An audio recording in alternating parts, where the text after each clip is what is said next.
Itong mga libro na to tumulong sa akin para kumita ng malaki at maging productive. Day 22 of Project Wealth 101 and trying to reach 182,000 per month. Sobrang dami ko natutunan sa mga libro na binibili ko. Pagdating sa finance, sa self-improvement, sa meditation, about sa mindset, and of course sa mga basic habit. Dahil nga nagtitipid tayo, ilan lang yung nabili ko. Umaabot kasi ito ng 300 pesos to 500 pesos. Bawat isa. Ang pinaka-paborito ko nga dito ay yung Think and Grow Rich. Wala akong libro nito pero meron ako online. Sobrang dami kong natutunan dito at isa doon kung paano nga ba mag-set ng goal. Kung paano mag-develop ng plan and syempre maging persistent sa plano na yon. Pangalawa nga, yung Atomic Habits. Paborito ko rin itong basahin dahil meron akong libro nito. May physical book ako tsaka online. This book is a game changer when it comes to building and breaking a habits. Dito pinapakita yung mga small things na ginagawa mo o yung mga habits mo is kayang magkaroon ng significant result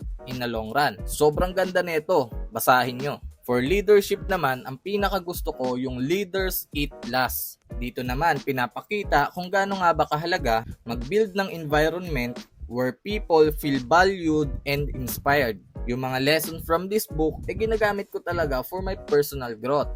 Kaya subukan nyo rin basahin to. Another book na pwede kong i-recommend sa inyo is yung Power of Now. This book dives deep into the concept of living in the present moment. Dito rin pinapakita kung paano nga ba mag-manage ng stress at mabawasan to.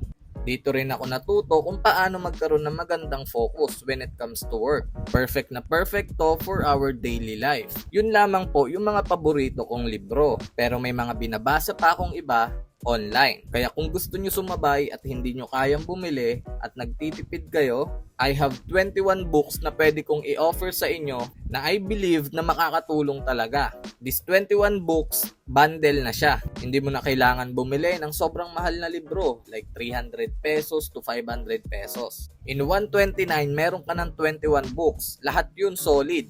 Kaya kung gusto mo, nandyan lang yan sa comment down below or check myracket.ph, pwede ka makabili doon. One-time payment lang to for only 129 pesos, meron ka ng 21 books. Pwede mong basahin offline at saka downloadable na to. Pwede to sa iPhone or Android. Pero mas maganda magbasa sa iPad or sa malaking screen.